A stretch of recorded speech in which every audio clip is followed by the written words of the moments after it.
right, Dr. McCall, you want to tell me what's going on here? So we've got a 14-year-old female who seems to have a stinger injury that occurred the 3rd of October.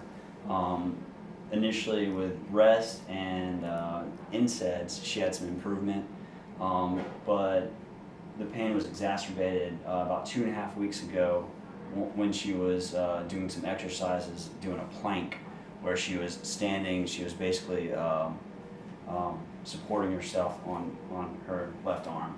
So the initial injury was a lacrosse injury, where she was hit in the shoulder, left shoulder, with the butt of the lacrosse stick, and she ended up having kind of her neck kind of forced to the opposite direction with depression of the shoulder, which is one of the classic causes of these stinger or burner injuries.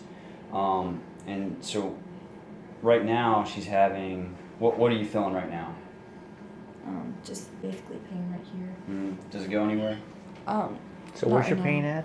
Right here in this general area. Okay, when you got hit with the lacrosse stick, where'd you get hit? Right here. Right in there. Okay, but then your neck jerked to the side? Yes, the top of the lacrosse stick where the net is hit me in the side of the head and made my neck go that way. Okay, all right.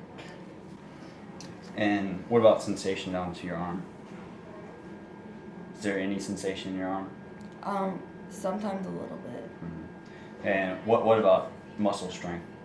Do you have none? What can you do? Show us what you can do. I can just like move my pinky thumb. That's pretty much it.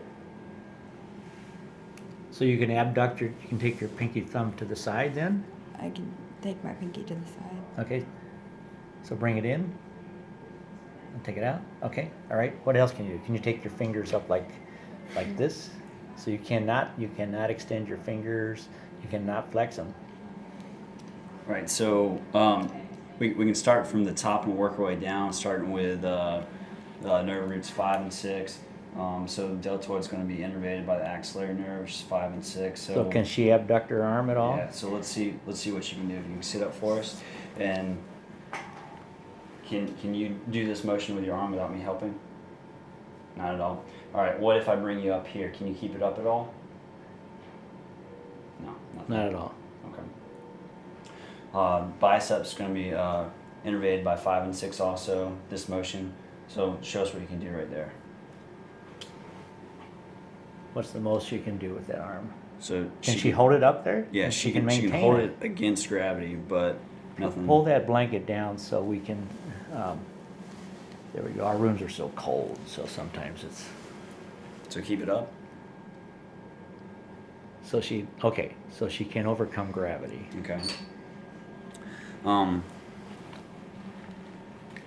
So what about protonation? So what I want you to do is I want you to take your hand and flip it over. What can you do there? Can you flip it? Maybe lay it down on the bed and see if she can flip it over.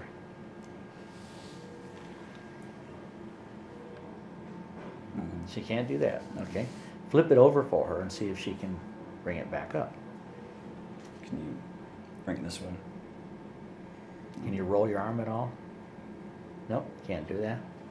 Okay. Triceps extension. So if we hold your arm out right here, can you extend your elbow? C6, C7. Okay. No. So the only motor finding that you have is the digit minimi, the little finger. Which would be C8 and T1. C8 and Can you T1. show us again? Okay. So sensory-wise, she's got sensation, but it's a little bit decreased. Is that right? You can feel him touching you, but it's just not the same as the other. Mm-hmm. Okay. Sometimes when it goes completely numb, I can't feel I can feel like if there's pressure being pushed on it, or I can feel like the temperature of another person's hand. But that's pretty much it. Okay. And her pain is actually alleviated by support.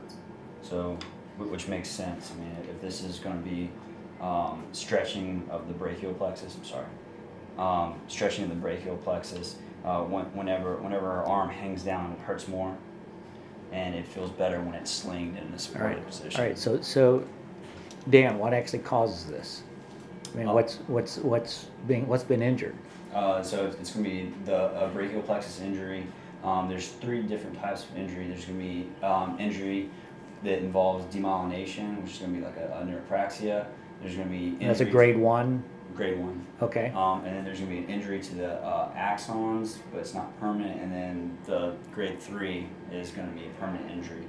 Usually grade 1 is going to take about 3 weeks to heal up. It sounds like she started healing and getting better, then this was an acute exacerbation of it. Yeah. And then grade 2, is going to take a prolonged period of time to heal because of that axon injury. And then grade 3, there's not really much for it. Do they ever get muscle atrophy as a result of not using?